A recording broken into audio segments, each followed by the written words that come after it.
Good afternoon, everybody. Welcome back to another showing of the Atheist Experience. Our very unusual music today, but good selection, though. Okay. Good selection. We'll explain that in a little bit. Yes, yes. Anyway, welcome back to another showing of the Atheist Experience. We're live today, January 16th, and we are being sponsored by the Atheist Community of Austin, a non-profit educational organization promoting positive atheism and the separation of church and state. We have weekly meetings every Sunday at Crescent City Beignets, which is on 6th Street, a couple blocks west of Lamar. I think the actual address is 1211 West 6th Street. Those are every Sunday at 11:30 until typically at 1, 2 o'clock. Very open, very informal. Any atheist-friendly people, you're more than welcome to come down and meet some of us there and just chat, socialize, and be a part of everything. It's a good time. It's a lot of fun. That is every Sunday, save the third Sunday of the month. We have our lecture series at the Austin History Center on 9th and Guadalupe. Today being the third Sunday of January, we had a speaker come in, Joe Zemecki, which came that close to not happening. Apparently had some car trouble on the way, but he did end up getting there, and gave a lecture on atheist activism. He's been working for American Atheist. For several years now, since apparently mid 7 years, I think. Yeah. 7 years, Yeah. 8 years, something like that. Several years now, basically. And he's been doing a lot of work with them up in New Jersey. And he's living a little around Houston right now. I think he's moving back to Austin around April or thereabouts. But he came in and gave a talk, and it was excellent. He was actually one of the very early members of the Atheist Community of Austin, one of the very early co-hosts of this show. I think one of the first people to actually consistently do the show. Back in '98, I assume he probably started with that, I guess. But anyway, that was today. He gave a lecture at the Austin History Center, 9th and Guadalupe. We have lectures the third Sunday of every month, and those start at 12:30, and they go until about 2 o'clock, I think we have the room. If you go to our website, if we have any information on the next speakers, that will be posted there. Other regular things that we do as a group, every Monday we have Godless Gamers at the home of Russel Glasser. We get together at 7:30, play board games, card games, party games, all that kind of stuff. Anything that people want to bring. It's a lot of fun, very social. If you are a member of the group, you can go to the website, log in and get information there. Otherwise, just go to the website and actually write the webmaster, and I believe they can get you information from that. But again, very open, very informal. Also, every Thursday, we have Atheist Happy Hour at Antonio's Tex-Mex, which is on the southbound feeder of I-35, just south of 183. That starts at 7:30, and again, just like the Sunday meetings, very open, very informal. Atheist-friendly people, more than welcome to come down.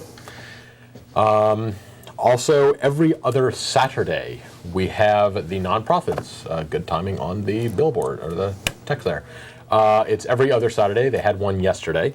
And it's atheist news, commentary, discussion, that type of thing. It's on atheistnetwork.com. It's an MP3 stream at 2 to 3:30. And again, that's every other Saturday. So there'll be one about 2 weeks from now. And that's hosted by Jeff D., co-hosted by Dennis Lubay, and producer is Russel Glasser. All right, and I think that is it for our regular announcements. One thing which is coming up is this Darwin Day. It's on February 12th, and I don't know if the ACA, if we have anything specifically lined up for this. Yeah, we might get something cooked up. Yeah, we might have something by that time. But that is fast approaching, February 12th, Darwin Day. Yeah, celebrating Darwin's birthday. Exactly, diversity and the relatedness of all life. So, good stuff. Something to keep an eye out for. Maybe check our website. I think there's also Darwin Pub down on 6th Street, and I think we did a little we had something there last year. Pub thing there. And I think every year they have a little brouhaha around that time. So that could be fun. Anyway, also, one last thing. We have been doing something now for a couple months. After the show, we all go out to dinner, cast, crew, and friends, family members, and so on. If you want groupies, too. Yeah. Exactly. I've yet to see any groupies. But, one or two. But if you want to come down and meet some of us, atheist and atheist-friendly people only, please. We're not looking to actually get into debates over our burgers. We'll be going to Chili's, which is on the southeast corner of I-35 and 183. The show ends at 6 o'clock. We'll be getting there probably around about 6:45. We'll have a little stand on the table with a sign for it. But again, atheist-friendly people, more than welcome to come down and see us there. Information is on your screen. So, all right. Thank you, everybody, for joining us. Welcome back. Welcome back, Don Baker, my co-host this week. Yeah, it's good to be here. And what you got for us? Well, today I wanted to talk about philanthropy a little bit. And to start it out, I think it might make sense to talk about this tsunami that occurred in December 26th, and it was a horrible natural disaster where we had the tectonic plates moving around, and we had basically an underwater earthquake that caused a big wave to go out over in the Indian Ocean and wipe out a lot of coastline in the process. Yeah. And so. Not surprisingly, with the natural disaster, there was a lot of news and opinion and such about whether there was a religious message to all this. Right, this is definitely a big event. Right, yeah. Something happened. A lot of people were killed. A huge number of people. Right, so what does this say about God? Right, that's one thing. We have one group, the Rapture Ready group. Which is a fun site to keep track of. It's an interesting site. The raptureready.com. Of course, they're trying to figure out when Jesus is going to come back, and the worse things are in the world, the better it is for Jesus coming back, because that means it's kind of the end of the world coming up, right? So it's a very interesting site that actually keeps track of all the stuff that's going on in the world, almost like a stock index. Right. And there's 45 categories, including false Christs, anti-Semitism, drought, famine. Liberalism, the economy, occult, right? And then you've got the high and low marks. It was the best on this date, it was the worst on this date, and so on. Right. So we're in when they add all these up, the Rapture Index is 153, which doesn't mean anything to very many people, but according to them, we're in the category of fasten your seatbelts above. We're in the highest category. We're in our amber warning stage. Yeah, right. It reminds me of those bumper stickers where they have come the rapture, this car will be empty. Yeah. But if you fasten your seatbelts, are you going to go up to God? I don't know. Is your car going to be sucked up with you? Yeah, right. So that's one interpretation. Another interpretation is, is it God smiting evil people? And that's kind of hard to swallow, because there's so many people and so many different cultures and so on. It wasn't like he was picking out the Islamics or the Muslims or whatever. He was, it's pretty much a. Unfortunately, I shouldn't be joking about it. It's a pretty sad thing. I'm tired of picking and choosing. Kill all of them. Okay. And I don't know. You can find all sorts of different comments about it, but the atheist view, I think the atheists have a notion that there's a religious message here, and that religious message is get a clue. Let's pretend that your God exists, right? So either he caused the thing or he failed to prevent it, right? So if he caused it, he meant to do it. These people, deserve what they got. He's a divine justice, all that good stuff.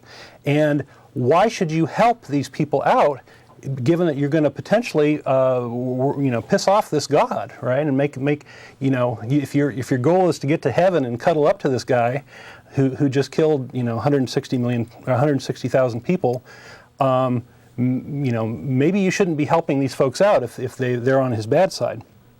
So if God caused it, then why help, right? If God failed to prevent it, then you're fixing his mess, and why worship this deity, right? Those are the only two explanations that make any sense to me. If there is a God, either he caused it or he failed to prevent it. Yeah. So okay, so I think that's all bunk. I think a rational response is, hey, we have a natural disaster here.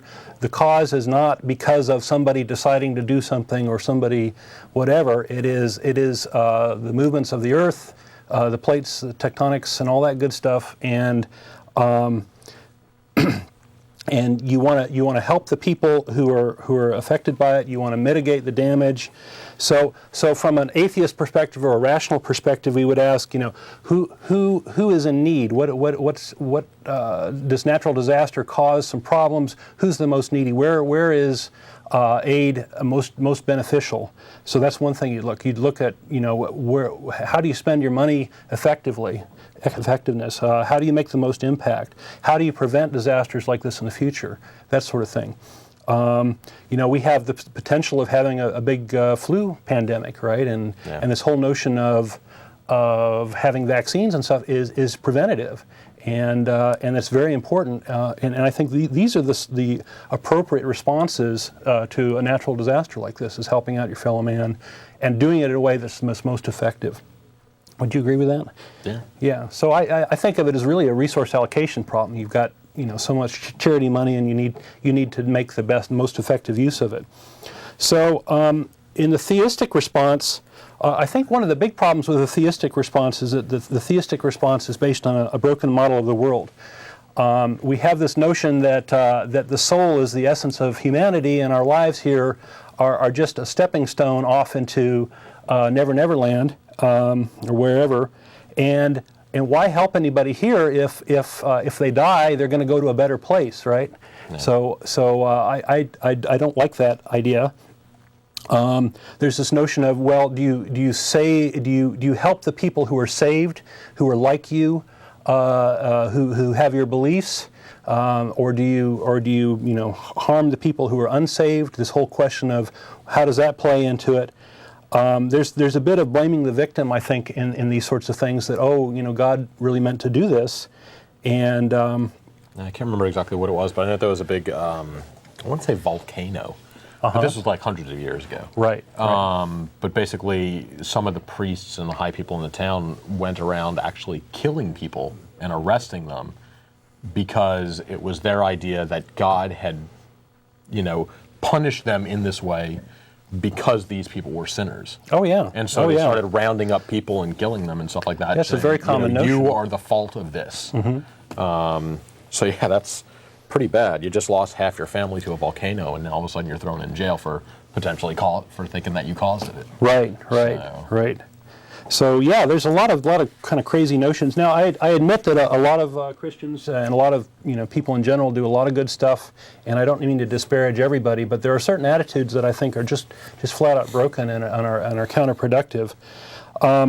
You have to understand God and realize that if God really exists, there's a conflict of interest going on here, right? Do you do the thing that pleases God, or do you do the thing that helps your fellow man?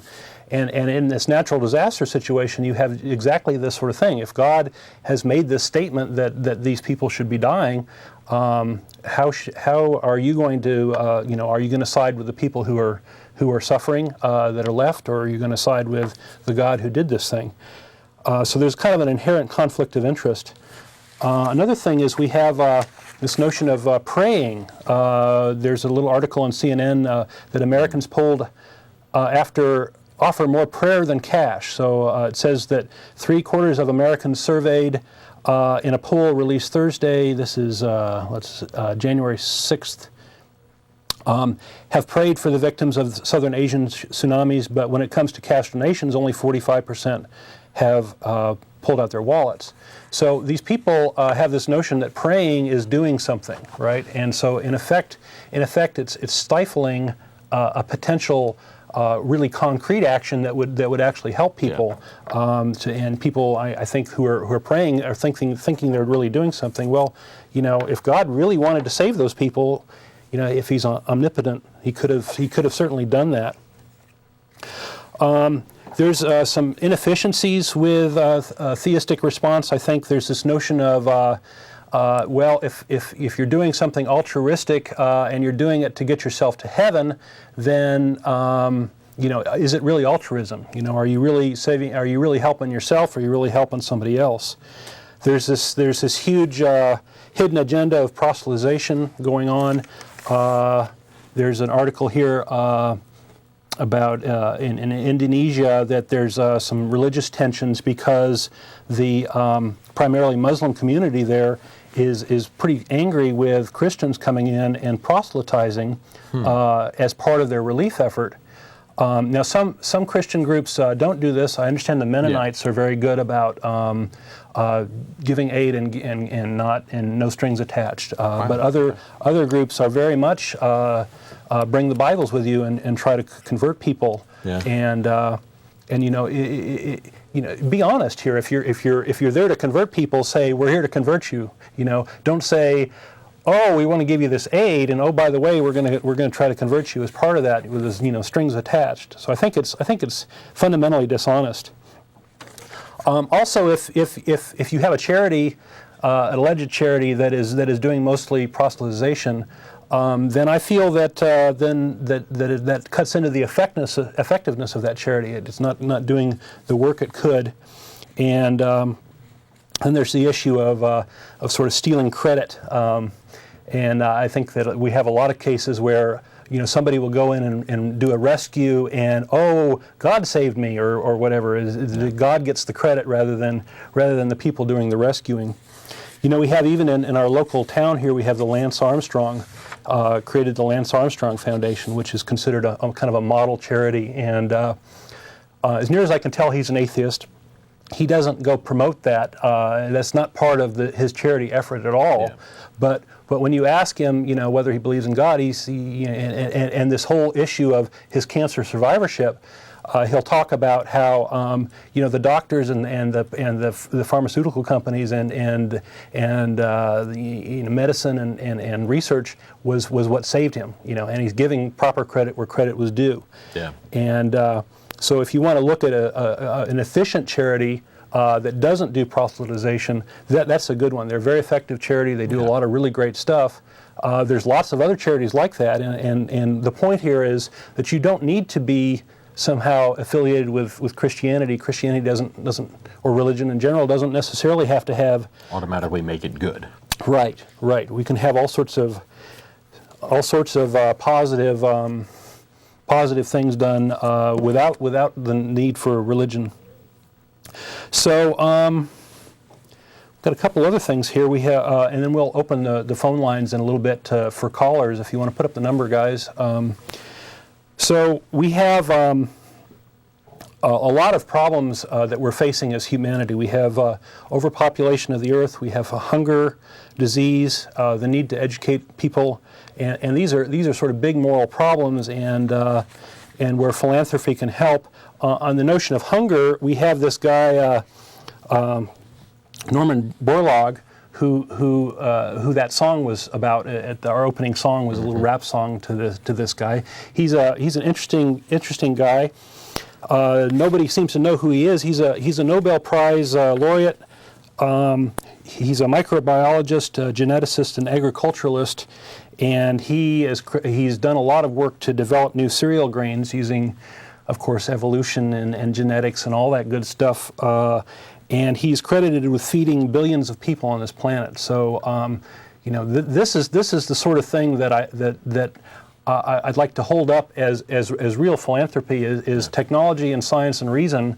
Those things combined give you a proper understanding of the world and give you a proper means of harnessing the natural resources that we have and doing good things with them. And he, I think, I want to hold up as a great example of one person who has done an incredible amount of philanthropy just in his understanding of the world and the cereal grains and such, and it's had a tremendous impact. And I think that having a song to him is just pretty darn wonderful. And nobody really even knows who he is, unfortunately. Yeah, I was interesting. A couple had this series on Showtime, which a couple members were watching when it was actually on. And I think it might actually be in its second season, I've heard, called Penn and Teller's Bullshit. Yeah. It's an excellent show, by the way.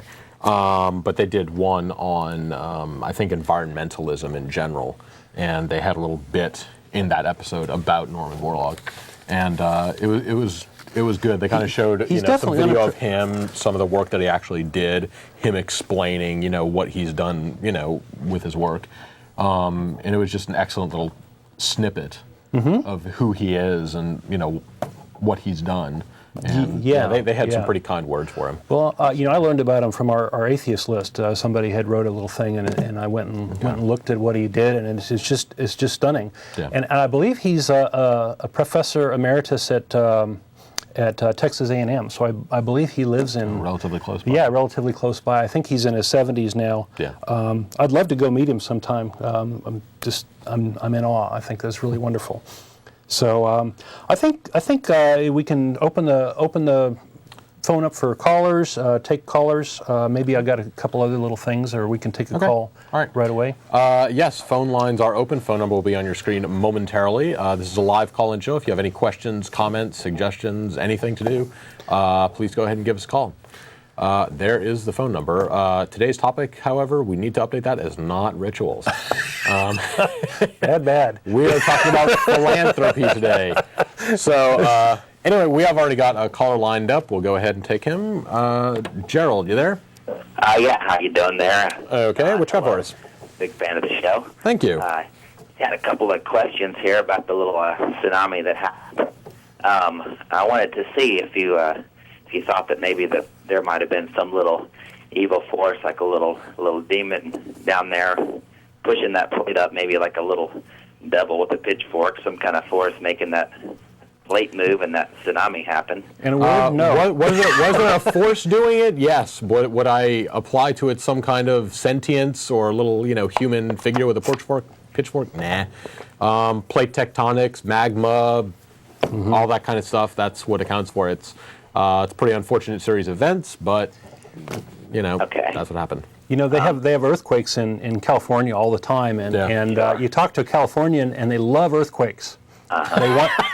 I'll tell you why. They want to have lots and lots and lots of earthquakes because that means that the stresses are not building up when these plates are moving around. That's right. It's releasing. That's right. So it's when you don't have earthquakes on one of these fault lines that the stresses build up and you can have a bigger earthquake and more devastation. Yeah.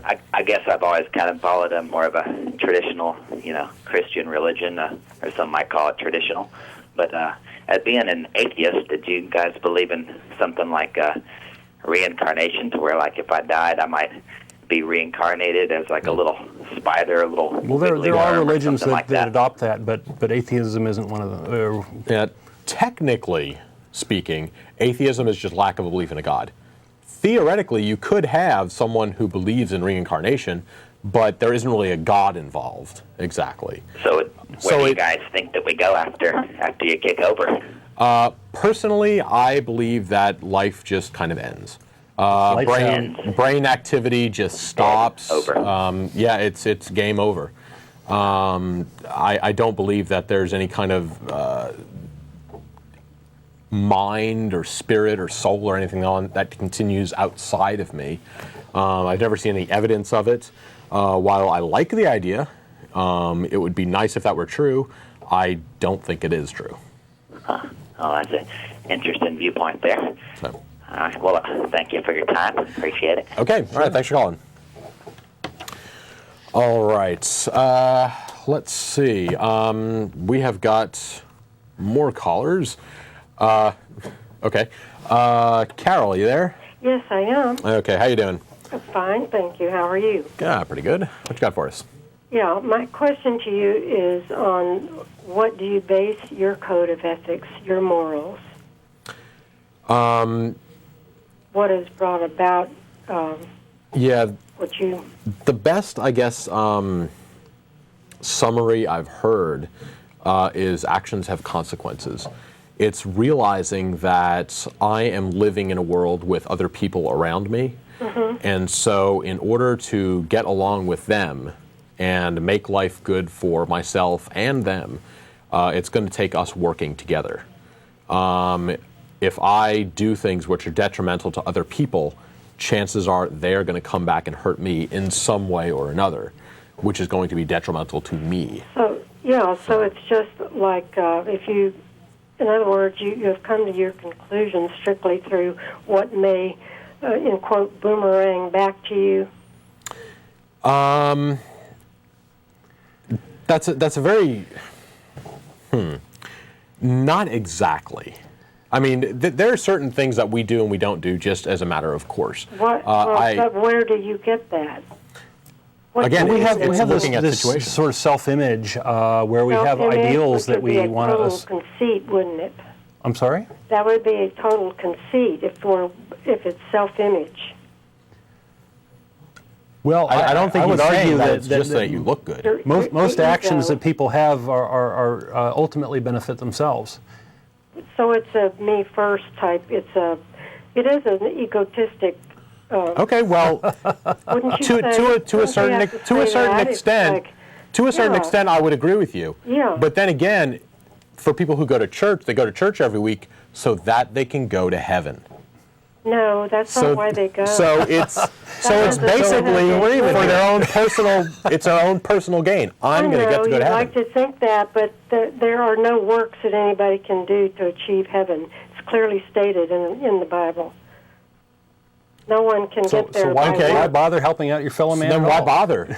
Because we're told to imitate Christ, to be Christ-like in the world. That's why. So that you're a good person, so that you can go to heaven. You're not. So we have ideals too. There is none good but God, and the reason we choose to do good works is because this is His will. Okay. This is because He is good. Okay, so the reason that we do it with ideals without any hocus pocus. Okay, so here's the difference then. I do good things because I realize it's going to help other people. And because where did that desire come from? let me explain here. Let me explain here. Sure. I'm doing good things that'll help other people. Eventually, that will come back to me in some way or another, hopefully. But I mean, that's not the reason. I'm not helping somebody so that, ooh, yeah, they can pay me back later. Again, it's just to have, for lack of a better term, good karma. A sense of compassion for the people whose houses and lives and infrastructure and all that have been destroyed by this earthquake. It's doing good things for other people versus doing good things just because he said so. Because he said so. Yeah, I mean, there's no other from what you're saying, you're not doing it. Where do good things come from? I'm sorry? Where did your our compassion for a fellow man? For your fellow man come from? It's human nature. We evolved that's not human nature. You think we evolved? Absolutely, yes. Yeah, we evolved social species. As a social species. We have, for millions of years, lived together in relatively close-knit societies, typically, small family groups. And so we've always lived with other people. If we were misanthropic, we wouldn't be here. Exactly. We have to work together. If we want to survive, we have got to work together. What about all these people that go out and commit crimes and do bad things to their fellow men? We lock them up. We throw them out of society. We get rid of them if we can. But I mean, since you have nobody to be accountable to, we have each other to be accountable. I'm accountable to him. To who? To the person sitting next to me. I'm accountable to actual people who can come after me and do good things and bad things. Everybody's fallible. Okay, sure. But I'm still accountable to people. I'm not accountable to some big man in the sky. Taking responsibility for your actions. Exactly. I would be afraid to trust in people. Well, you have a much lower opinion of humanity than I do. No, I have a realistic. Sucks. I'm sorry. I have a realistic view of humanity. That's terrible. I'm sorry. There is none good except God, and so you don't even think that you can do good works. You don't even think that you're a good person. Oh yeah, I think that people can do good works. I was just questioning you. But you don't think you're a good person? We all should be tortured? Is that the idea? On where it came from. Okay, do you think that you are so bad that you deserve hell? Absolutely. I think Why? everybody. What have you done in your life that is so awful? This is a guilt trip. The same types of things that everybody else walking around has done. No, what have you done? Yeah. What have you apparently done that is so awful? If you're telling even white lies and deceiving other people, that's bad. And hang on a second. Hang on a second. Your taxes, all of these things are wrong. Okay, and I agree with you. If you park somewhere that you shouldn't be parking, that's bad. You get a parking ticket. Right. That's fair. I don't think that we should burn you in hell for all eternity. That's overkill. Because you don't want to acknowledge that there's a higher being. No, I'd acknowledge it in a minute if I had any evidence of it. And there's if it turned all out around you, Ashley. And if it turned out that this being actually said, because you told a white lie when you were 6 years old to protect yourself, I'm going to burn you for all eternity, well, you see, I would say that's not very fair. But this is where Christianity comes in. It's not a question of fairness. This is the whole point of Jesus Christ. Okay, so then it's inherently unfair. So it's inherently an unfair system. Okay. So it's an unfair system. You're being a little rude to be sitting there laughing. I'm not laughing at you. I'm trying to find out where you're coming from. Okay, again, we are responsible and accountable for our own actions and accountable to everyone else around us, to all the other people in our lives. And I consider that very important. Right. But I had just asked you, how you yourself personally came to your code of ethics or morals. What is your moral code? Just through thinking about it. Pardon me? I realize what people in my life would like and not like, and what are good things to do, to live with other people in society. What are empathy for others, understanding of our consequences of what our actions are, things like that. Yeah. We don't believe in any kind of tribulation you mentioned. I think that was your question. No, I didn't ask tribulation. Oh, okay. I didn't bring that up. Okay, I thought I heard it. Okay. Sorry. Okay, well, I really appreciate your time, and I appreciate you taking my call. Sure. And, okay. I am praying for questions. you, and I pray that God will open your eyes one of these days. Okay, I have no hatred towards you or dislike or anything. Yeah, we don't have any hatred to anybody else who watches the show or you in particular. We just have questions. To see that you do find the truth. I pray that you will. Okay, well. God bless you. We'll be looking out for it. So, thanks for calling. Don. Bye.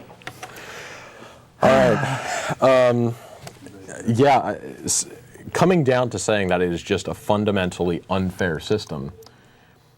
Now, again, we agree. assuming evidence presented itself that, yes, the God of the Bible is true and real. Mm-hmm. I can't imagine what that evidence would be, but just assuming that, we found it tomorrow, yes, Jesus, the whole God, Bible, Jesus, Trinity story is absolutely true, and everything in there is perfect. I would say, okay, fine, I can see how it's real, but that really sucks. Yeah. Because again, just the fact that because of what my ancestors did thousands of years ago, I am condemned to burn in hell. Right. This whole notion of God punishing to the fourth generation, all that crazy stuff. Yeah. It's like, what about personal responsibility here? I don't think I'm that bad of a person. Yeah. So a little punishment when I die, perhaps, but eternity in hell, that's pretty big retribution support that system for a white lie, in my opinion. Yeah. But anyway, again, phone line is opened up. If you got any questions or comments, you know what to do. So, we'd love to have a caller explain to us how God did good, how God benefited humanity by the tsunami. So. That'd be I'd love to hear that. Okay. Also, we have got John. You there? Hello. John? Yes. Okay. What you got for us? I have this turtle at my house, and lately it's been giving me signs. It's like a supreme being or something. Sometimes I'll wake up and it's sitting on top of a bicycle. Okay, there are drugs to take care of that. No, sometimes it actually says stuff to me. I don't know. Okay. All right, either it's a prank or someone that needs a lot more help than we can provide on this show. I think it's a prank. So, let's go on to Jay. You there? How you doing? Okay, what you got for us? Well, I'd like to ask you what you thought on Terence McKenna's ideas on LSD and self-enlightenment and what you would have to say about, as LSD being used as something to, bring yourself, as you would feel, people talk about Jesus, and I think if there was anything close to feeling as human as possible, not being sorted by the the issues like just basic life things like where we're going to eat or anywhere we're going to go. Going back to what you started off with, self-enlightenment and LSD, if you want to call self-enlightenment education and learning about the world, I'm all for that. As for using drugs to screw up your brain chemistry, not the best way to go about it. I'm not saying drugs necessarily screw up your brain chemistry. They do. I'm saying Trust me. in past years and long time ago. I'm not saying as of nowadays. Okay. I'm saying as of when it was in the summer of love in the '60s, there was a certain time resonance that was higher, and that as we're now falling into all the novelties of life and all that, and the white image of Christ, Cesare Borgia. Yeah, I don't think. There was a whole bunch. There was a lot of hippies out there, dancing to music and, smoking drugs and having, free love and whatnot. Well, I think at one level, I don't think that got us to a higher plane of consciousness or anything, though. Well, it may be a good distraction of your it may be a distraction of the problems. I wouldn't call it good. Well, then what are the real problems? That doesn't necessarily fix anything. Then what are the real problems in the world? Bad things happening. Overpopulation, poverty, hunger. Yeah, education, disease, lack of education. those are some of the biggest. That elementary as to where it's just reality is reality is reality. That everything in our world is definite and it's happening. Okay, you can take the stance that this is reality and it sucks that people are going to starve, but I think that since we don't have any kind of higher power to look to fix our things, let's work together. Let's try and figure out... Do something proactive. Since starvation sucks, let's figure out a way to try and fix that as much as possible rather than saying, man, reality sucks.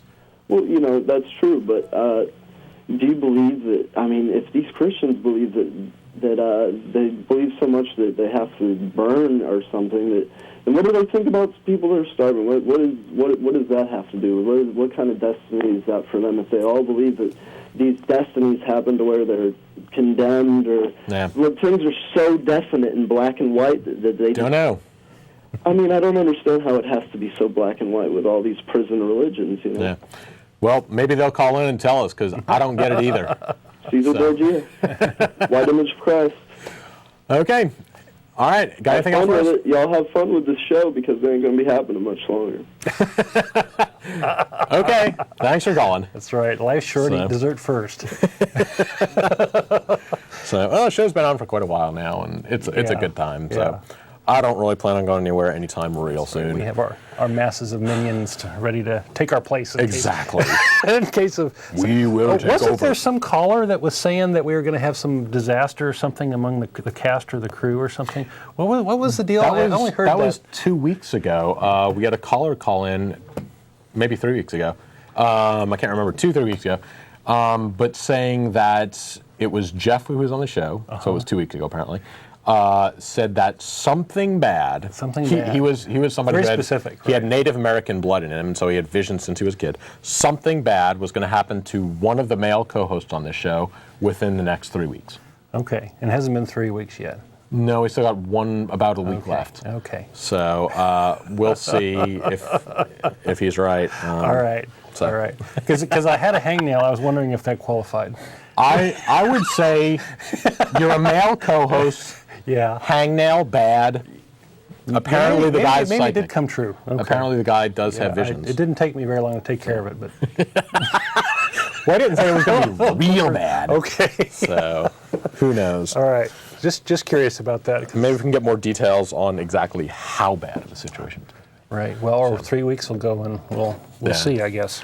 All right. Let's go on to John. You there? Hello? Hi. I just wanted to know, what does that religion consist of? What do y'all believe in? Atheist or atheist? Atheist. Atheism is lack of a belief in a God. So y'all don't believe there was a creator or something? No. It's basically a skeptical idea. Prove it to us. If you're making a claim, you need to back up that claim with evidence. We don't buy into anything without evidence. So y'all believe that in science, in Mother Nature and stuff like that? Well, not so anthropomorphized. I mean, Yeah, there is nature out there. There is the universe. It's going to do what it's going to do. We got the physical laws, all that good stuff, and yeah, the way we see it works is biology, physics, chemistry, all of that kind of stuff. Oh, okay. Well, another question is, I wanted to ask, do you bang yourself in the butthole? There's something you can work at tonight. All right, let's go on to Ed. You there? Yeah, I'm here. Okay, what you got for us? Well, I was just calling because I had a comment on the tsunami thing. okay. And I was just going to mention, that there's really a great importance in Christianity to have actually two gods, good and evil, and Satan. I know that in modern Christianity they've sort of played down Satan a lot. Yeah. And they don't, they're less. They don't go into the hellfire, brimstone, and all of that. I heard even the Church of England said that hell doesn't exist. So Right, and so it's been really downplayed a lot. But in earlier Christianity, Satan was used very effectively. Yeah. To explain things like the tsunami, and I think now we have a lower view of those things, and so they downplay it because it's not a tasteful view of the world that, God is going to punish you with hellfire and brimstone and everything if you're not a good person to go to church every week. That used to be the messages. Well, people also Now I think people are more repulsed by that, and so they've gone on to God loves you. Right, and people also used to be terrified of Satan. Yeah. And now it's the not, devil made me do it. It's not really the case anymore. Now, especially in the United States, I've noticed that in Christianity they really downplay the role of Satan. Yeah. And, he's basically relegated to some powerless evil thing, when in reality, He's the gremlin want in him the system. to be and what they need for him to be, for the religion to exist, is evil that's powerful, and it's basically another god. Yeah. But they always But seem that to would say require- that there's only one god. Yeah, there's this whole problem with that, though. Yeah, but from what you're saying, if their explanation would be that the devil caused the tsunami, then you've got a being out there that is as powerful, at least, as God. Or contrict God Exactly. or whatever. And that's not something that they're going to be happy with. And furthermore, Exactly. God created that guy, right? And that's my whole point, is that Christianity really has two gods. It has good and an evil. Yeah. Yeah, You know, we've heard that sort of view of Christianity. Right, Yeah. and that's sort of stolen from some of the earlier religions. And Yeah. I don't know if I want to say stolen, but Sure, borrowed sure. from the other religions. It's very old earlier than ideas, that. Yeah. right? Have heard of And the it. yang and the, But again, a lot of people don't much care for that idea, nowadays at and- least. So And so more modern Christianity has sort of evolved into this, where there really is not much of a Satan figure at all. It's much more just... now it's just, all about we don't God. know how God works. There's only it's a one God, mystery, all of that. and all this different stuff about that. I just thought that was an interesting point, because Yeah. I think in earlier times the tsunami would have been described as a satanic event, where Satan actually did cause this to happen. If that had happened, Yeah. like you had said, with the volcano, Yeah. where they went out and killed people and Yeah. things like that. Yeah. That's because they actually believed that Satan, did actually cause Was actually a being out there doing things. Well, I've actually read a whole bunch of different responses, and I haven't heard too much about the devil doing things, but certainly in some of the Islamic countries, they're claiming that Allah is judging those people and judging them negatively, and which is not too different than the Christian response that I'm seeing Right. here. To be honest, I haven't heard much blaming the devil on this particular one. So that is interesting. What you bring Yeah, that I up. just think that Christianity has evolved to the point where they don't blame the devil much anymore. Yeah. And I'm curious to know why that would be. Because it seems like that's a very integral part of the religion. To make Well, it it's an work. easy scapegoat, isn't it? And again, I think it's just because, again, that has a distasteful tone to it nowadays. It used to be that in churches you would get the hellfire and brimstone speeches. Nowadays, that's downplayed. That's a distasteful message these days, and so they're playing up the God loves you and cares for you bit, rather than God hates you and makes you repent before you go to heaven and everything like that. Right. I think it's just a changing of the times. People, what they thought they needed to hear back then is different from what they need now, and nowadays they get more people in the pews with "God loves you" than hellfire and brimstone. So. Right. You can't capture flies with vinegar. Exactly. Or whatever. It's just a change of the tone. That sort of thing. Exactly. So. Well, anyway, I Right. just thought that was an interesting point because I know that Christianity surely has evolved because the stories that I've read Oh, in definitely. the past, the devil usually makes his appearance and is, equally powerful to a point, at least, as God, and can create things like natural disasters or diseases. Exactly. Or whatever. All right. Okay. Have anything else for us? That's it. Okay. Great All job. right. Thank you for calling. Bye. Also, again, quick reminder, any atheist-friendly people, we are going to dinner after the show at Chili's on the southeast corner of I-35 and 183. Show ends at 6 o'clock. We'll be there around 6:45 or so. If you want to come down and meet us, please do so.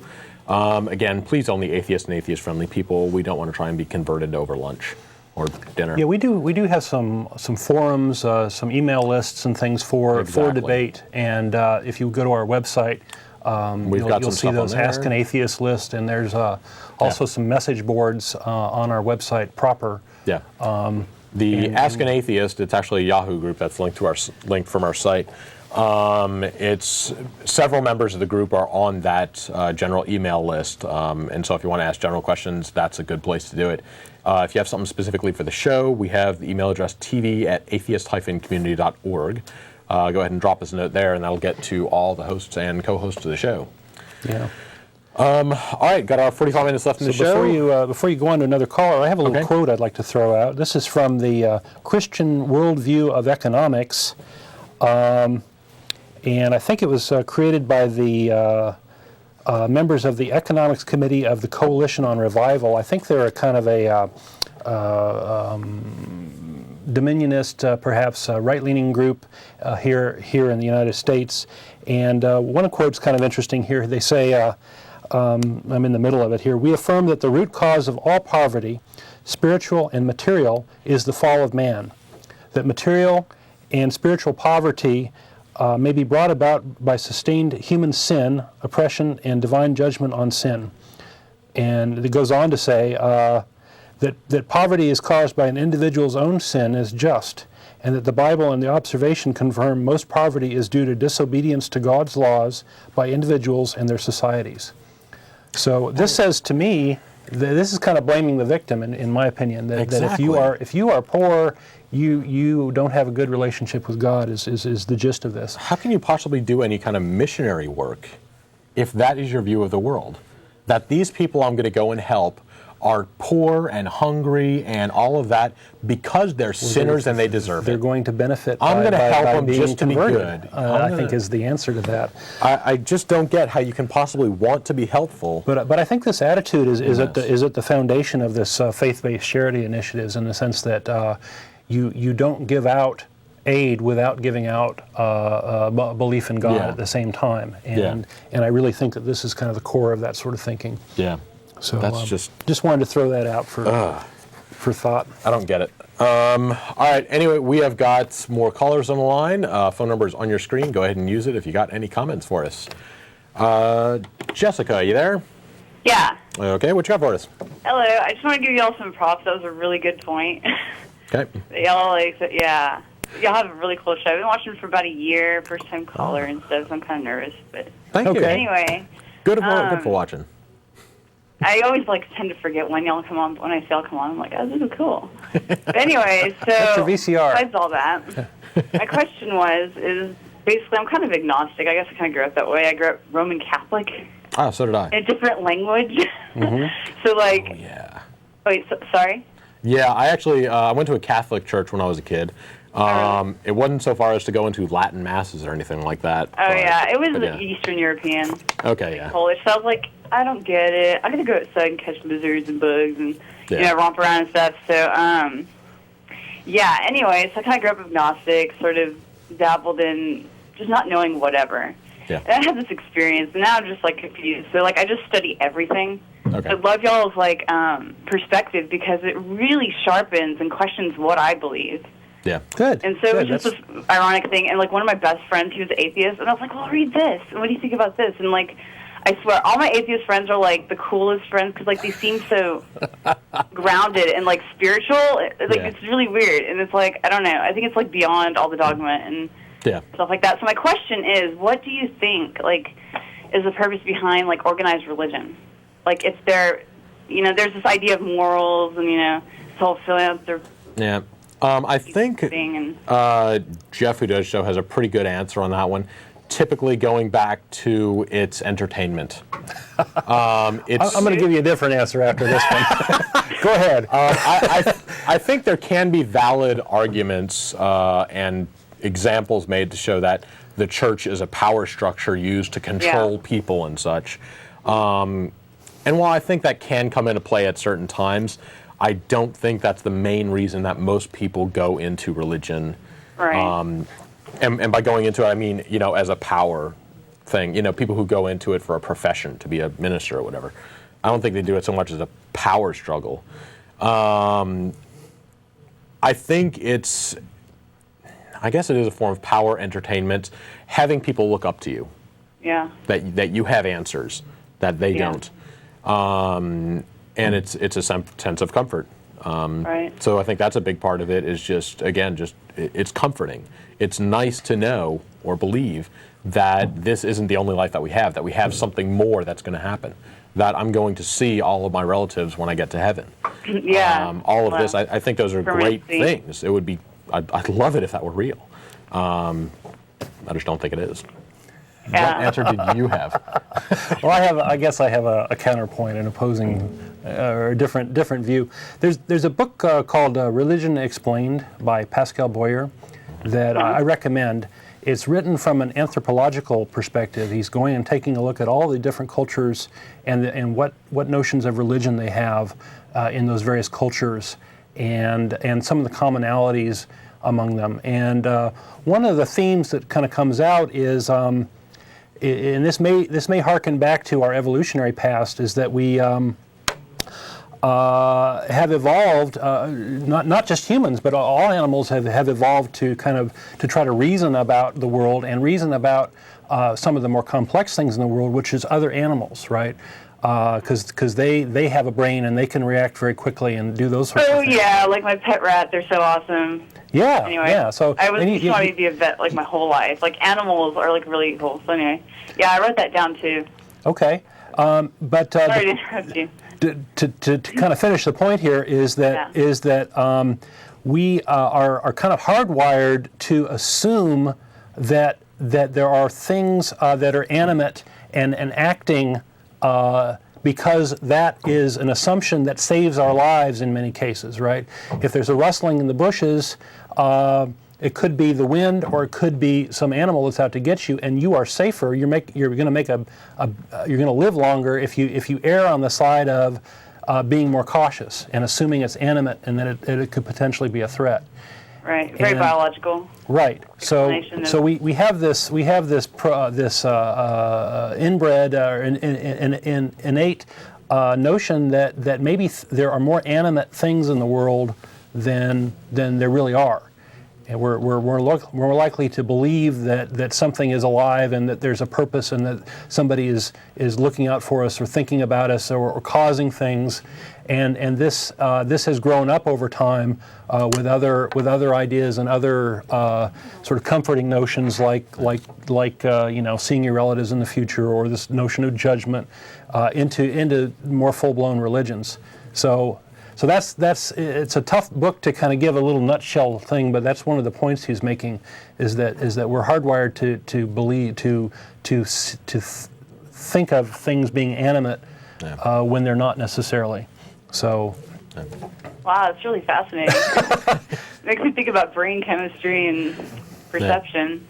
Yeah, so that's like awesome because I read about anything from psychology. That was my major. Then I switched to philosophy. I want to be a lawyer. And then there's a lot of good stuff out there, and you can continue to learn after school too. So. Yeah, there's a lot of stuff that we don't know. So there's a lot of what?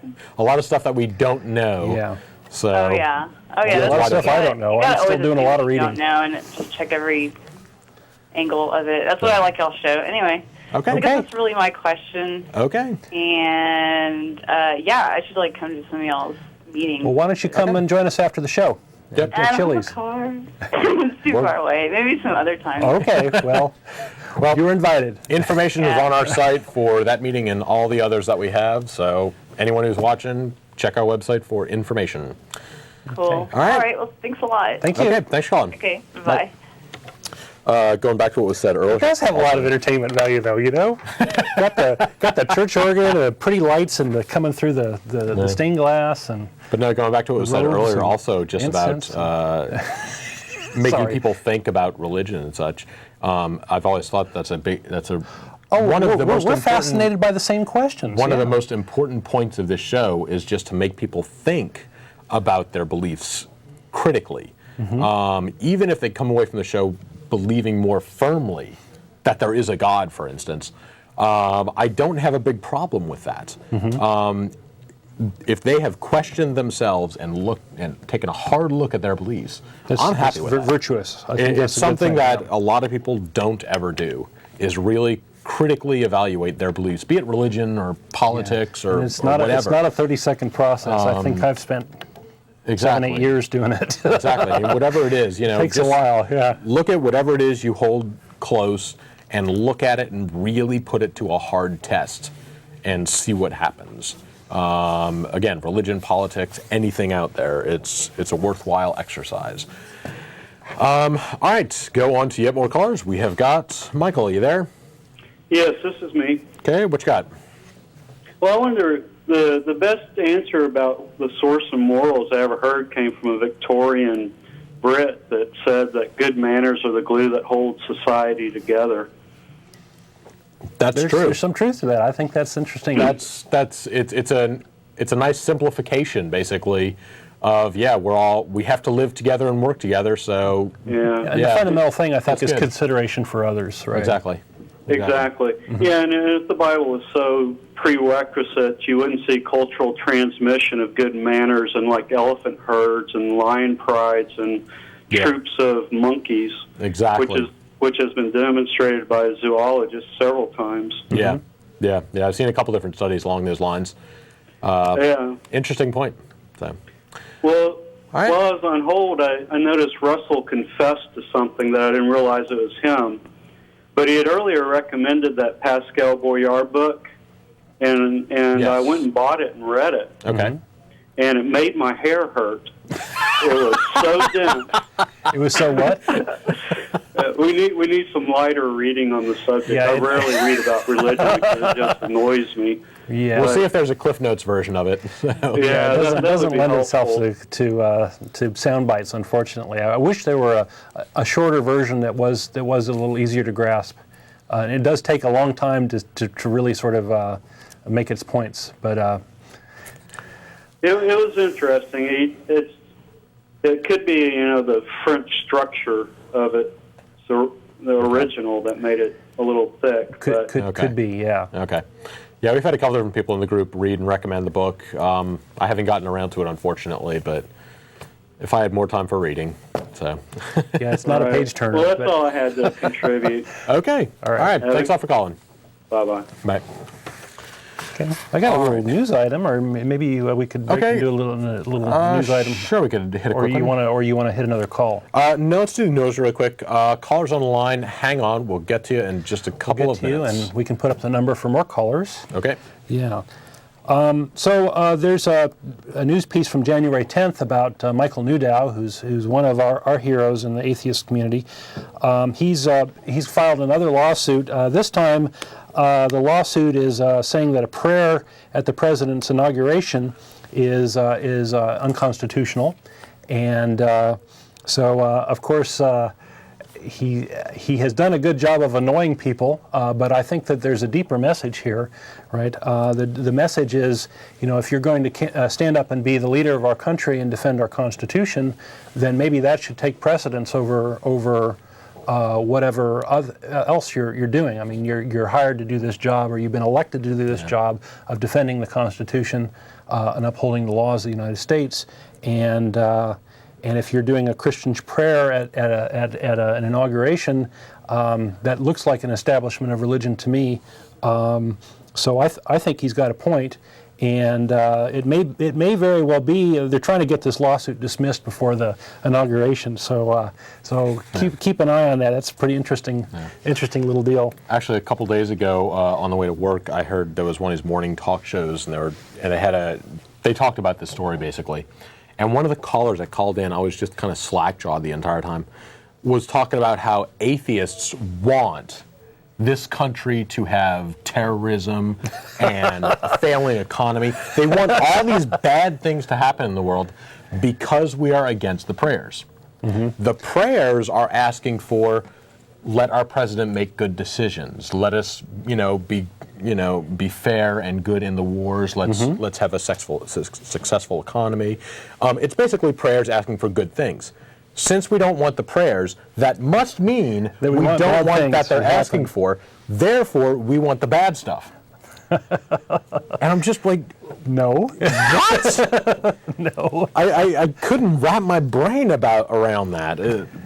I can't believe trying people to uphold the constitutional principle of separation of church and state. Exactly. So that's very important to us. Yeah, I mean, if George Bush was of some strange religion where he wanted to get up there and sacrifice a goat on live TV, I think there would be a lot of groups out there protesting that and saying, no, we shouldn't have that on TV. Mm-hmm. Does that mean they are against the good things that a goat sacrifice could bring, like world peace or whatever it is you think it's going to do? No. It means we're against goat sacrifice. Right. So same thing here. We're just against the prayers and the government sponsorship of religion. Mm-hmm. We're not saying that we want. We can all agree we want a good economy and we want things to go well. And exactly. And that's the main difference comes from how are we going to get that. That's where the disagreement comes in. But anyway, we have callers lined up. We'll go ahead and get to them. First, we have Anthony. You there? Hello. I'm Hi. from India. I had a couple of things to say about Hinduism. Okay. First of all, I am very offended that you do not believe in a God. Okay. Basically, we haven't seen any kind of evidence of God, be it Christianity, Hinduism, any other religion, Wiccanism, whatever. We haven't seen any kind of evidence of those gods. So until we see something, then, sorry, I don't believe. Well, first of all, who created the humans? What created the humans? What created the earth? Yeah, that we have scientific explanations, and it goes back to biology, evolution, physics, chemistry. We have those kinds of explanations of how the universe came to be, how planets and stars formed, how life started, how life got from very simple things to people. We have scientific explanations of those things, and for what we don't yet have figured out, we're working on it. Why do you not believe in the big fat Buddha? Again, no evidence. Although I have actually heard that Buddha is, there's a fair bit of historical evidence for Buddha. Now, most Buddhists are not deists. They don't think Buddha was God. They just think he was a guy that had some pretty cool ideas. In which case, I haven't looked into it, but I would probably back that one up. He might have some pretty cool ideas. Doesn't make him a god. So do you think that the human came out of nowhere, or what? Evolution Again, just explains that. Biology, physics, chemistry. Oh, well, what about the Buddha? He was a cool guy that had some nifty ideas, maybe. How do you know he is a guy? What if he is a woman or a man or a woman? Okay, he was a person with some pretty cool ideas, perhaps. Oh, why do you think he has cool ideas if you do not believe in the Buddha? I think there might have actually been one. I'm not sure. I haven't read onto it. That isn't the main call that we normally get. But like I say, that doesn't mean that he's a god. We don't believe in gods.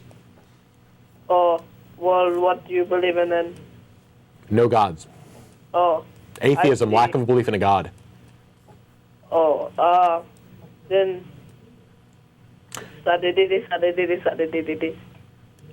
Okay. All right.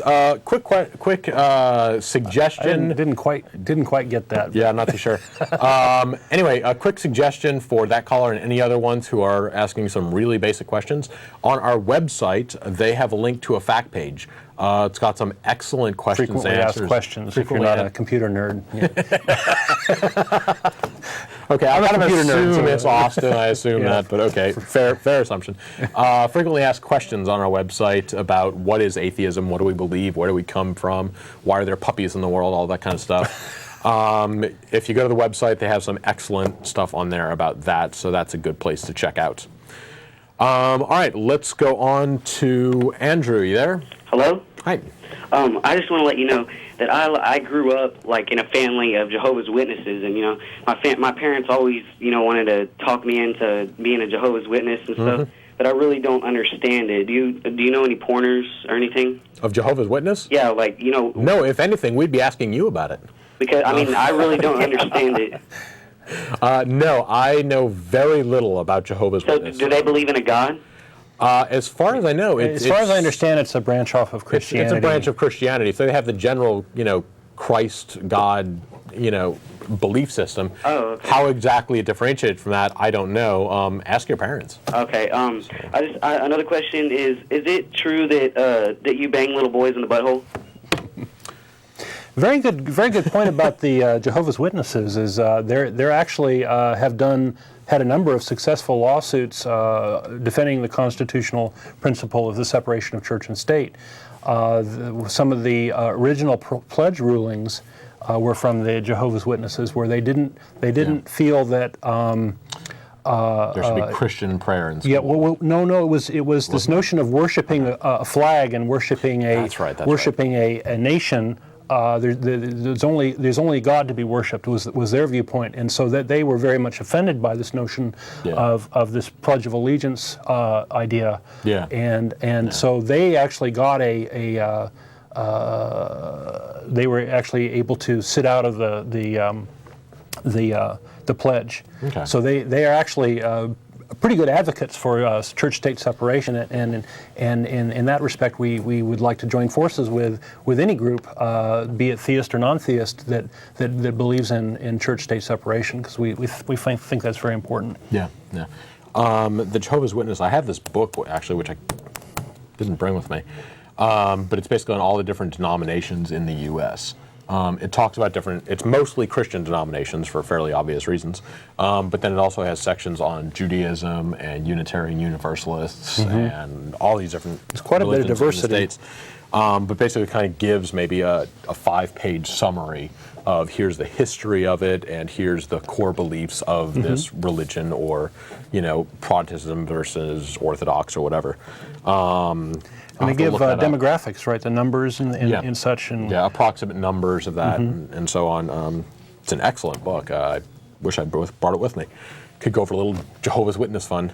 Yeah. All right. Anyway, we have got yet more callers lined up. Let's go to Kevin. You there? Yeah. How you doing? What you got for us?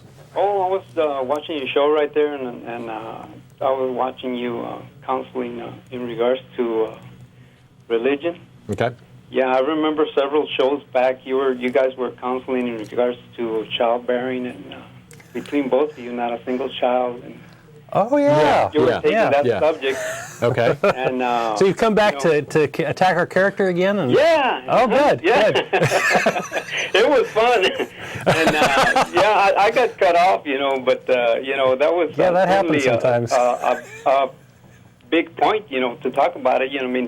Religion is like playing golf. Not the same, but it's there for whoever desires it. And if you want to investigate it, follow it, or whatever. Yeah, but golf courses don't proselytize quite like religions do. What's that? Golf courses don't proselytize quite like religions do. No. If you don't come to our course, you'll die. It depends where you like this tsunami deal. You got people out there. In the internet, there was a topic there on the internet that flying saucer caused it, and so I'm sure there's a lot of you got a lot of different viewpoints. It's not just religion, and don't blame it on religion if. But people. Oh, no. We're not blaming religion. Yeah, we're not blaming religion. We're asking, how is your all-powerful God? If you believe in an all-powerful God, how is he involved? That's what I'm trying to figure out. No, he wasn't involved. I mean, I strongly and truly believe in him, and he wasn't involved.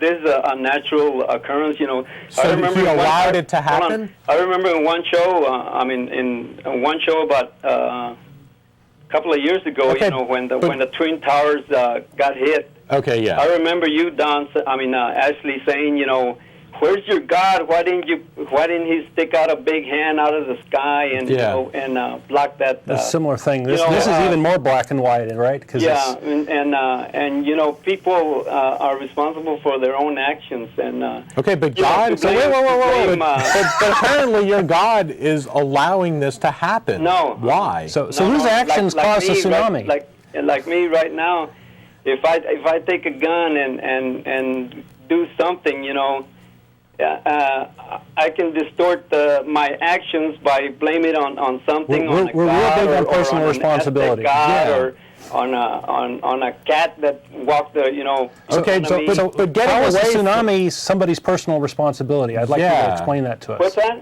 How was the tsunami somebody's personal responsibility? No, that's nobody's. It was nature. Okay, it was nature. But if God is all powerful and knowing, why did He let it happen? No, I mean, I'm assuming He knew that it would happen. It's the world, and I mean, so God doesn't. Outside outside right now, it's going to rain, and like in last show. So are you saying? Hold on. Last show, you said that God's point view is getting smaller and smaller. That God doesn't send lightnings from the sky, and whatever. Where did you get that impression? Well, if you argue that God is all the things that we can't explain, when you can explain more and more about physical things, I mean, 1,000 years ago, the tsunami would have been that lightning coming out of the sky. I mean, that God sent it from the sky. Right. Is it in the Bible? People used to believe that they couldn't explain it. What people? People in old history. I mean, Hitler believed in killing millions of people, and that is completely beside the point. Let's go back to the original point. You got billions of people. No, hang on here. Let's go back to the original point here of talking about the tsunami, though. Yeah. Or 9/11, for that matter. Pretty similar. Did God know the tsunami was going to happen? I have no idea. I don't have. Okay, so then apparently God is not all-knowing. Well, in regards to, or all-powerful. He either couldn't stop it or didn't know about it, one or the other. No, not that I know of. I mean, I'm not going to blame it on him. So then he didn't mind it happening. Malevolent. What's that? Then he didn't mind it happening. Oh, I don't know. Okay, put it this way then. Is God acting on our world? I have no idea. I mean, why do you believe in it? It's acting in my mind and heart. Okay, but God apparently doesn't actually act on the physical world then. I have no idea. Okay, if you want to... Weren't you calling a couple of weeks ago saying that God created all of the species? God sticks out a hand in the ocean and moves those rocks away. If you want to posit that God is just a state of mind and that type of thing, then I would say, hey, I'm a theist. The fact that belief in God can affect your... The world exists, and if you got a mountaintop and a rock rolls off of it, did God cause that, or the wind? According to most people who are religious, they would say God knows everything, can do everything, and loves you.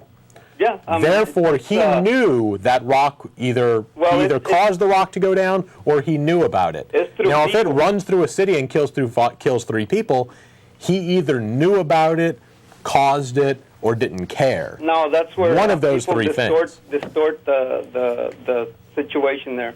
How?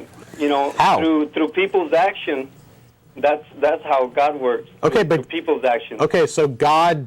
Okay, so then if people can't do something, then God is powerless. So people created the God universe? is I'm confused. only as powerful as people who are willing. God is a committee. Well, the world's going to exist regardless. God's a committee. Wow. Whether, like outside I have a tree right there next to me, and if the leaves fall, am I going to be saying, God did that or whatever, You tell us. Well, no, we're specifically talking about situations where there's a natural occurrence that kills people, for example. That's where people distort the truth.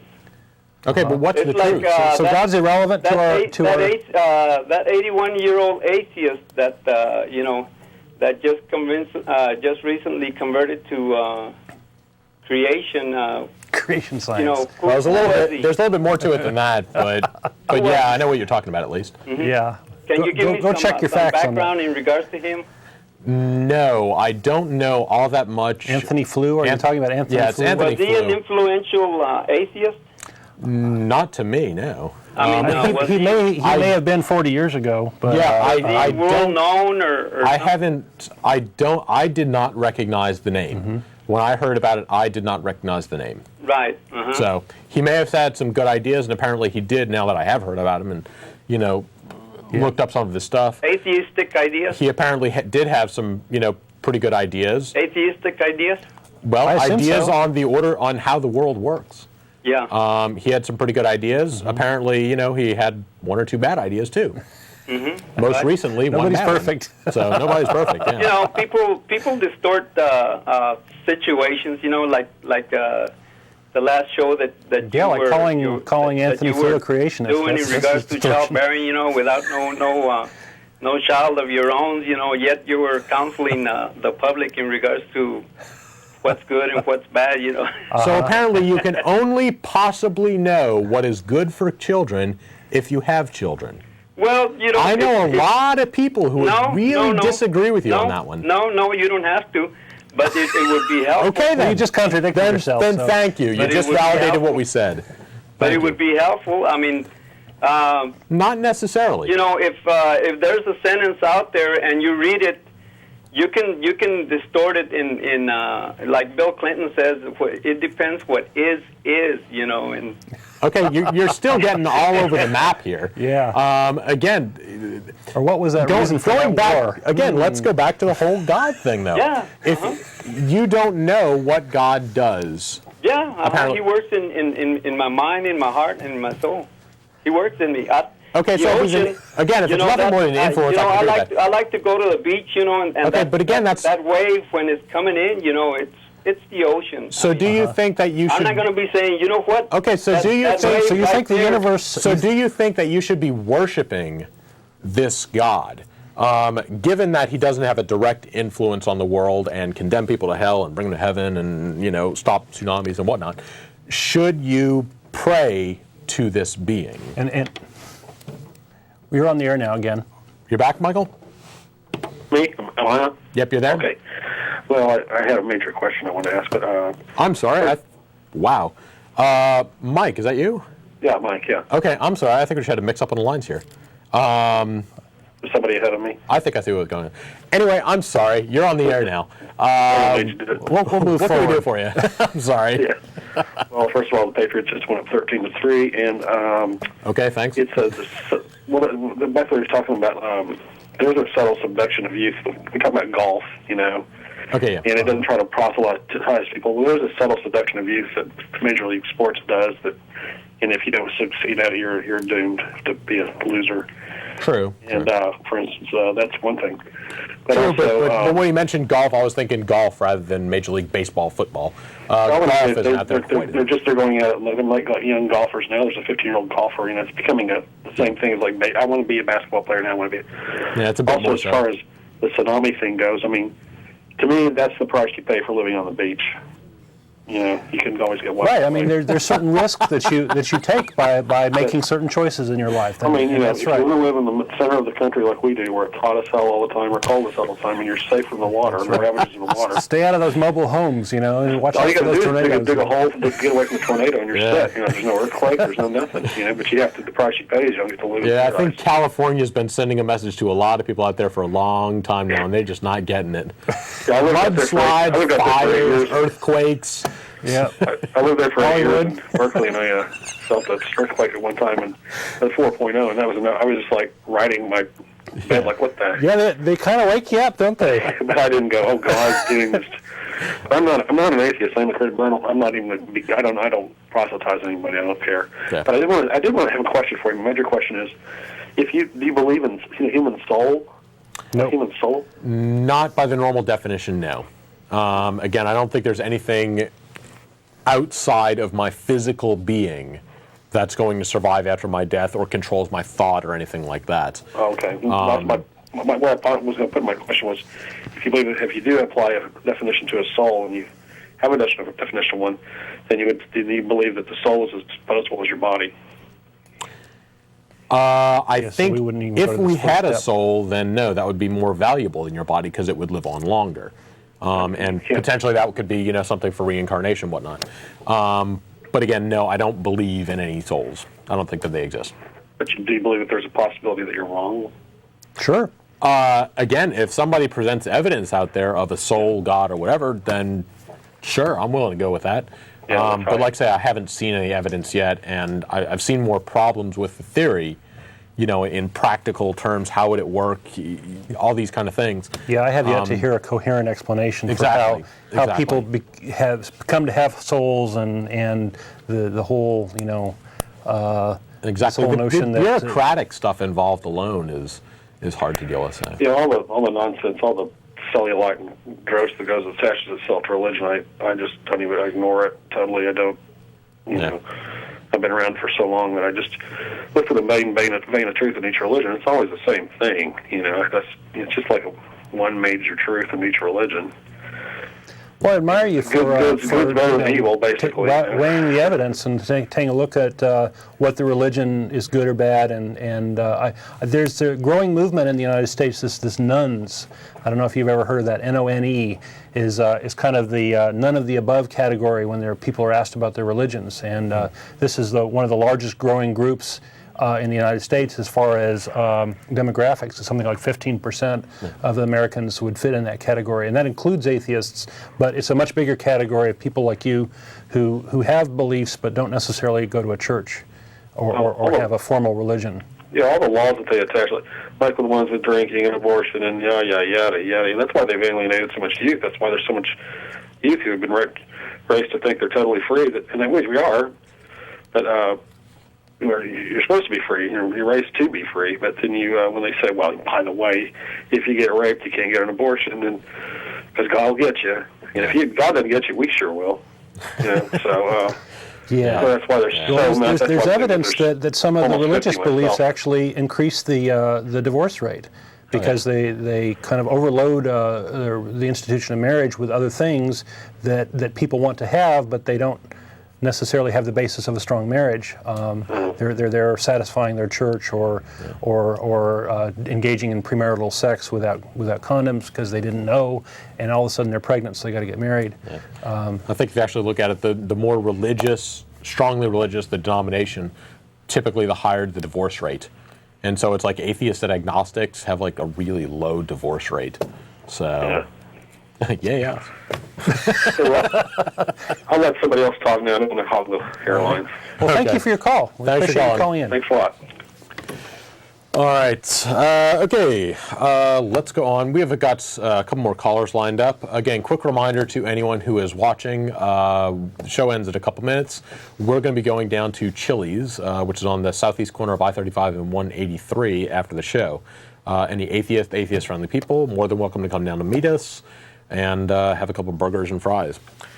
Let's go on to Jordan. You there? Hello? Hey.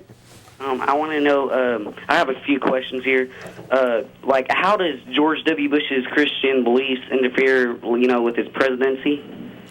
It depends on how he's making decisions. If he's simply, if you have your TV on, go ahead and mute it. That will while cause you're on the air, that'll help with the feedback. If he's simply a religious person and goes to bed at night and prays for good decisions, that's fine. If he's got advisors or people who are saying, make your decisions based on your religious beliefs, I don't think that's a good idea. And I got one more question. I want to know, who's the founder of the atheist belief? How long has it really been around? As long as theism has been around. Longer than Christianity? Yes. As long as there have been some people that said, there must be some kind of higher power or there must be some infinitely powerful being out there who created the world, there have been other people who have said, nah, I don't think so. All right. And do you two like anal sex together? Man, we're getting all the whack jobs out there this week. Yep. All right, we have got about a couple minutes left in the show. To follow up on that question, one of the if out of the Greek culture, there's Epicurus, who was a pretty famous non-believer, and argued that most of the beliefs in gods were intended to kind of frighten people and control people.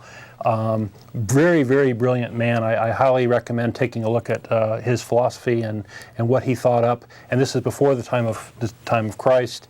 Atheism goes back way long time ago. I mean, one can argue that when you're born, you're an atheist because you haven't adopted any beliefs yet. Yeah. So you have no belief in God. You have no beliefs. So you have to be taught that. So, yeah. All right, a couple minutes left in the show. Time for one, perhaps two callers. Let's go on to Kevin. You there? Yeah, how you doing? Okay, what you got for us? To comment on the wag jobs, last question about whether how long atheism has been around. I think that they pretty much had a general idea of that they were going to get people that were going to ask questions, and they called them doubting Thomases. So they were pretty prepared for that automatically. Yeah. One question is, what are your take on Gnosticism in general, and how do y'all feel about agnostics as far as how it relates to atheism?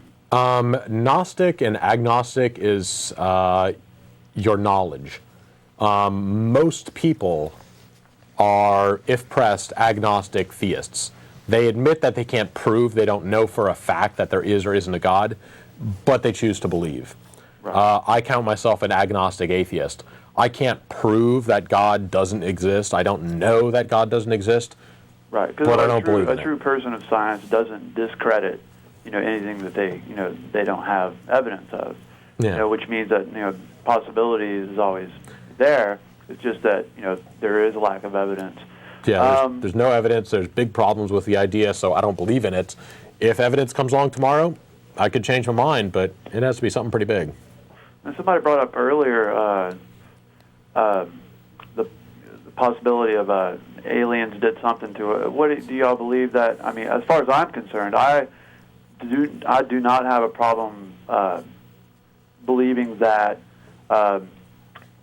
there is possibility of other life, being that there other life in the universe. There probably stars is, yeah. everywhere. Yeah, and I don't have a problem believing that. Again, we have no evidence that it was some kind of alien interaction that put life here or caused life here. Not necessarily us being visited by aliens, but as far as other planets having life on them. Oh, as far as other planets having life? Entirely possible. That's incredibly... I think life is so prevalent on this planet, I find it hard to believe that this is the only one where it could have possibly happened. There's billions and billions of stars, and quote Carl Sagan. if those beings are coming to this planet and harassing farmers, I kind of doubt that part of it. But as far as their existence out there somewhere, I think it's a good chance. But we haven't found it. If you notice, most Christians will, they automatically discredit the, other possibility of other life because most Christians, in my opinion, suffer, from a God complex themselves. Yeah. Well, it's narcissistic, right? Really it's we're God's special creations. With dealing with Christians on a personal basis, actually, has become a problem with me because the persecutory manner in which they talk to people and how they handle people. And I used to consider myself to be agnostic pagan, if you can kind of imagine that. Because paganism to me is generally, the belief in nature, and they call the earth Gaia, which is a living cell. And with that, unfortunately, we are going to have to let you go. We have got about 30 seconds left. Yeah, we're going to have to break off. So thank you for your call. Thanks a lot for calling in. No problem. Call again next week. And for you or anybody else that's watching, tv@atheist-community.org. Thanks, everyone, for watching. Thank you very much, Don, for coming on. Thanks for our callers. Next week, I think we're going to have Russel Glasser come on and do some talking here. So, again, we'll be on next week. Everybody have a great week, and we'll see you next time. Good.